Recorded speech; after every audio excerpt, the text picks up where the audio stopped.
You had never taken it before? No. Had you heard about the concept? Mm-hmm. Okay. So tell me what it was like for you to kind of go through with it.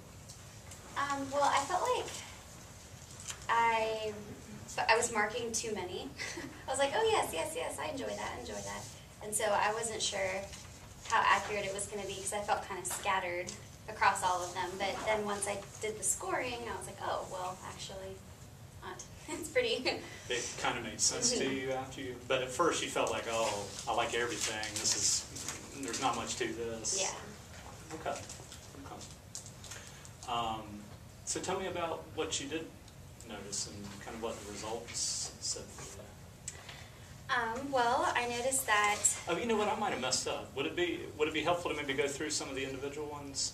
Yeah, sure. Because I don't actually know. I mean, I could kind of think about what each section meant, but I don't think I didn't see a scale that actually described each section. Yeah. Okay. So that would be good. So why don't you just tell me a little bit about what you marked and said you enjoyed? Well, in section 1 I got a 7, and I mean all these things I felt were pretty positive. Actually, everything in here was pretty positive, so I didn't feel like I was. Sometimes when I'm taking little tests like this, I feel like I'm marking all positive because I want to see myself as positive, but this kind of didn't really allow me to do that because all of it was positive, so I like that. So you saw a lot of stuff that you liked. Mm-hmm. Yeah. Okay. And so I kind of felt like I was marking too many in section 1, and then the same thing in section 2, but then I got to section 3, and I was like, oh, well, solving problems doesn't really come easily to me. I don't get frustrated with disorganized people. I absolutely do not like puzzles, especially ones that require reasoning. So I was like, oh, okay. I guess I don't mark all of them. Okay. So then you I guess at this point it started out as I like all of this and what is this going to say to me? But then you got to section 3 and then it was more of oh, okay, there's a bit of discernment that is happening here, and I'm able to see that, well, I don't like everything. So it looked like for the naturalist and the musical, you were definitely higher on those scales. But then on the logical, yeah, that one was definitely a lot. putting puzzles together and so forth, not so much.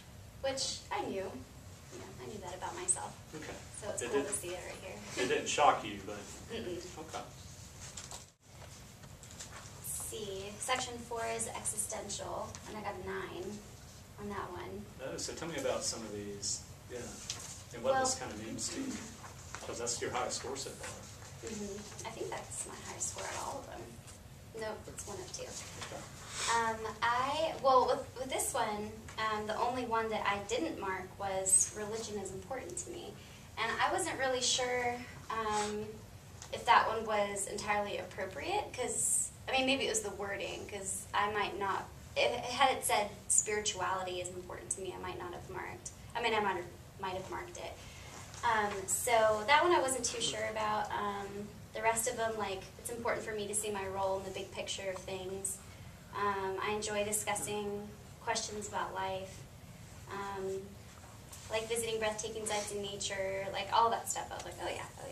So kind of the big picture stuff really resonated to you, that you do like and you enjoy and appreciate nature and maybe thinking deeply about things. I'm not sure if that was a part of it. Yeah. When they got real specific about the religion piece or whatever, you would like to have seen that a little broader. Okay. Yeah. Okay. Interpersonal. Yeah, so tell me about that. We've got existential high, and then we've got the existential high. And we've got an interpersonal See, the only one I didn't mark was I need to know why I should do something before I agree to it. Okay. And I think in general, probably would need that kind of information, but there were a couple of experiences that I thought back to where I was sort of trusting the person that I was with, trusting that they were wiser than I was, or that they had more information, and I just went ahead and did it according to them. And so I was like, well, I don't always need to know but it sounds why like I should do it before I agree to do something. Okay. So. Sorry to interrupt, but it sounds like the degree to level of trust, how well you know somebody, and whether you can kind of accept that feedback. In that kind of case, it's okay to accept, but you don't need that all the time. Right. The interpersonal piece of it is that I kind of rely on my own intuition, on my own judgment, and so forth. Yeah. Is that Mm-hmm. okay? Yeah, it is. So, if you think about the things, particularly that you rated high on, the interpersonal and the existential, can you think of times recently when you might have used some of those skills or interest? Well, actually, yeah. I was thinking about SAT scores and GRE scores and all of that, and I'm not someone who generally tests very high on that. And I've always had a bit of a beef with it because I'm like, that's not true. That doesn't mean I'm not going to do well in college. Right.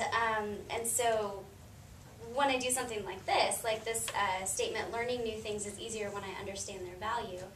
I've always done well in school, but I sort of, after I graduated from college and I was in AmeriCorps and I really started to see the value of the work that I was doing and connecting it to everything that I learned in school, it was like my learning accelerated like crazy. Okay. And I noticed that a lot, and so that really resonates with me, and it makes sense that I would score high on. So it's important for you to really have that passion, but also that understanding the purpose of it, and actually see it in use. I guess it's not enough to just be on the board. Yeah, like I can read appreciate it when it's on the board and I'm reading about it, but then when it's actually in front of me and I'm working with it, like it's just, I understand it better. I have more new concepts that come into play. I can understand them more easily. Yeah. So. Okay. So nice example. Yeah. So if I could kind of summarize just for a minute, then kind of what I've gleaned is that you initially kind of went through and it was like, ooh, I like this, and I'm kind of open to things. But then you started seeing that, well, no, there are things I like more than others, and that the things that ranked high for you, the existential and interpersonal, make sense. It's kind of what I'm getting from you, and that you were able to find kind of an area where you used it. Yeah. Yeah. Would you add anything to that? Anything else you got from doing this? But I just thought it was a really positive thing. I mean, I think this is a really helpful tool for anybody to use, especially kids. Okay. How might you use it? Well, as a school counselor, I don't know how much I would be able to use it with groups of kids, but at least individual kids. As when I was a child, I really struggled a lot, not with my grades or anything like that, but just my idea of how I felt like about my own intelligence, because a lot of what was valued in schools was logic, this logical thinking and all that. Yeah, keep going. And so, I mean, it would have been really helpful for me as a child to kind of take something like this and have someone look at it with me and be like, look at all these, this is where your strengths are. And then I probably wouldn't have been as worried about where my deficits were. Nice.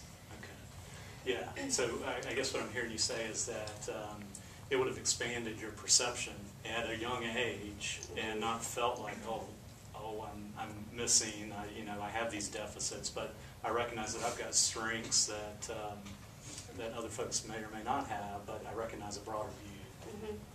Yeah, definitely. And so within working with kids, that's how you might use this, is helping them see that. So the IQ score is not just pinned in